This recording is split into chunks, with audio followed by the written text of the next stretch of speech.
Mel, why is it so hard to make friends as we get older? There is a massive shift that happens in adult friendship when you hit 20 that nobody sees coming. The rules of friendship completely change when your 20s hit. And I'm going to explain the rules when you're little, and then we're going to talk about the rules of adult friendship. So when you're little, your entire life is organized around friendship and making it possible because you're with people your age all the time in class and sports. So true. You move in groups because you're on teams and you're in neighborhoods and you're always together.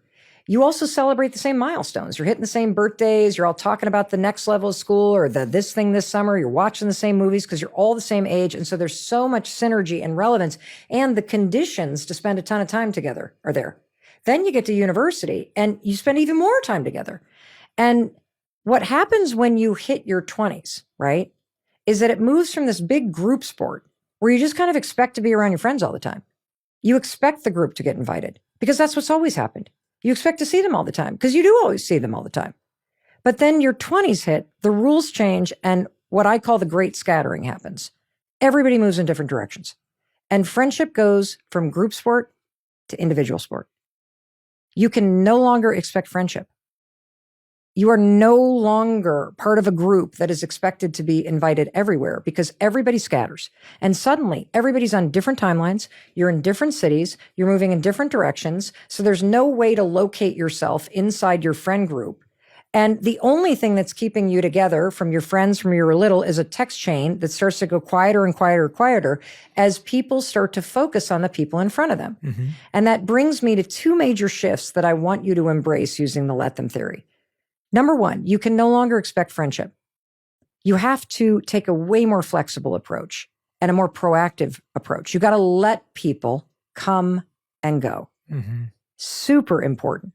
And then you got to let me take the actions to create the friendships. I got to go first. I got to be the one planning. I got to seek out new people. But there are three pillars of adult friendship based on research that are also going to help you understand that when people come and go in your life, 99% of the time, it's not personal. And you actually haven't lost them as a friend. Mm. One of the three pillars is missing. So the three things that need to be required to have a friendship happen are the same three things that were around all the time when you were a kid. Number one, proximity. Proximity matters tremendously.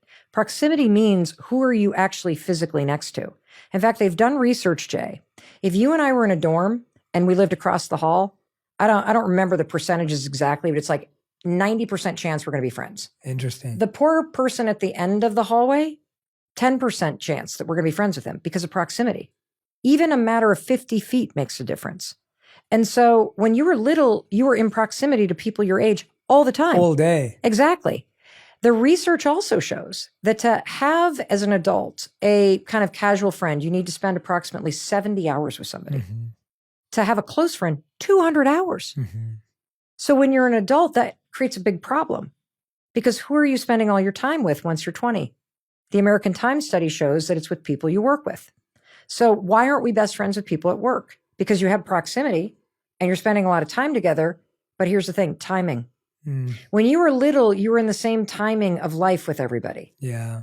When you hit your 20s and it's now individual, everybody's on different timelines. Some of your friends are getting married. Some are going to graduate school. Some are now pursuing jobs. Other people are moving out of the city, into the city. Everybody's timing is now different. And this also explains why you're almost never best friends with people at work because the timing is off. You're sitting next to people that are in very different times of their life. You may like them a lot and you may be friends, but you never spend time outside of work because they're at home with their family and you're going out with your buddies your age on the weekends. And then that brings me to the third thing that needs to be present for a friendship to truly click, and that's energy. Mm. And the thing about energy is it changes. And you can have fantastic energy with somebody, and then if you decide you're not drinking anymore, the energy's off. Yeah. If you decide to get really focused on fitness, the energy's off. If you have very different political beliefs, the energy's off. It's not personal. Mm. It's one of these three pillars. And it has helped me so profoundly, Jay, to realize that people come and go and it's a beautiful thing and you should let them. Mm. And you should really, if you have a friendship that starts to dissipate, right? Ask yourself before you blame them or you blame you, are any one of these three pillars missing? Are we not near each other anymore? Is the timing of our lives off? Is there just something about the energy that hasn't clicked? Because you can't force those things. But what I've found is that when you recognize that those are really important factors to your connection to someone else, that if a friendship starts to fade, for me, it's so easy to say, let them. And I don't wish anybody bad. I literally wish people well. Because the other thing that I've learned, and, being 56, I've had a lot of friends come and go in different phases of my life, that you would be startled by how many people from your past that you no longer, quote, consider friends because you haven't seen them in a very long time or things just got weird. If you actually called them, they'd pick up the phone. They would. If you texted them, the research shows that when you get a surprise text from somebody that you haven't heard from in a long time, the amount of joy that you feel. And so I want you to consider, if you're very lonely right now, that there's actually probably hundreds of people from your past that still consider you a friend. Mm-hmm. And if you take the approach that I'm talking about, which is friendship is your responsibility, you need to go first. Let me create the friendship and the connection that I want. And you can start by literally taking a look through your past and thinking about people that you remember fondly and just sending them a text. And you will be startled by what comes back because they're there. They haven't actually gone anywhere. The connection is still there. And oftentimes, even if you've had somebody where something's been off, again, let them and wish them well. And there will be a time, I promise you, where the timing or proximity or energy comes back around again. Yeah, and often you're so right. As I'm listening to you talk, I'm just thinking of how conscious we have to be with all of our relationships, the ones that matter to us, the ones that we want to invest in. And it's what you said. We were actually dealt such a tough card in the fact that basically from the moment you joined school at 4 till the moment you were 21, if you went to college, you basically didn't have to make really any major decisions or think about the next step because you went from 7th grade to 8th grade to 9th grade to whatever it is. Right. And so then all of a sudden you're in the world at 21 or 18 if you didn't go to college. And you all of a sudden now have to figure out what to do for the next 50, 60 years. Yeah. All structure of your life just evaporates. Just disappears. It's the hardest decade of your life. There is no structure and it makes no sense. And as I'm hearing you talk, it sounds like to me that it would have been harder to watch your daughter have to practice the let them theory than it is for you to practice the let them theory. Yes. When she was going through her breakup. Would you say that's in your deep vicinity of people that you're close with, the hardest way you've had to practice the let them theory? Yes. The hardest way is when you recognize the potential in somebody and you see them struggling. And when you recognize that somebody that you love deeply is in pain. When you're saying let them, you're not abandoning somebody. You're actually recognizing their ability to meet these difficult moments in their life with you by their side. And I think when I think about supporting versus enabling, because the more you kind of step in and rescue people from their feelings or from the consequences of their decisions or their inaction, the more people continue to drown in their problems. I really believe that. I do too. I really believe that. And it's a very, very difficult balance because you're going to hit your frustration and rock bottom and worry with somebody before they do. And somebody said something in the addiction community. I can't remember who said this, but it just is so true that somebody only gets sober when getting drunk is harder than facing the thing that they don't want to face. Mm-hmm. And the same is true with anything, like really motivating yourself to get in better shape, recognizing that you have a pattern of dating people that are emotionally abusive and taking a break and really digging deep into the issue that keeps coming up for you. That's really hard. Mm-hmm. That's why we avoid it. Yeah. And so when you see somebody that you know is capable or who deserves better, wanting that for them is a form of loving them. I like, you should want the people in your life that you care about to be doing better. And I hate seeing somebody with so much potential squandering it. Mm-hmm. But again, I'm going to come back to something that I learned from Dr. Stuart Ablon at Mass General Hospital. People do well when they can. And I want you to start to assume that if somebody in your life is not doing well, or if they're going through a challenge, there is a skill that's missing, or there is emotion that needs to be processed, or there is pain that needs to be felt before they can galvanize the ability to do the very difficult work to change.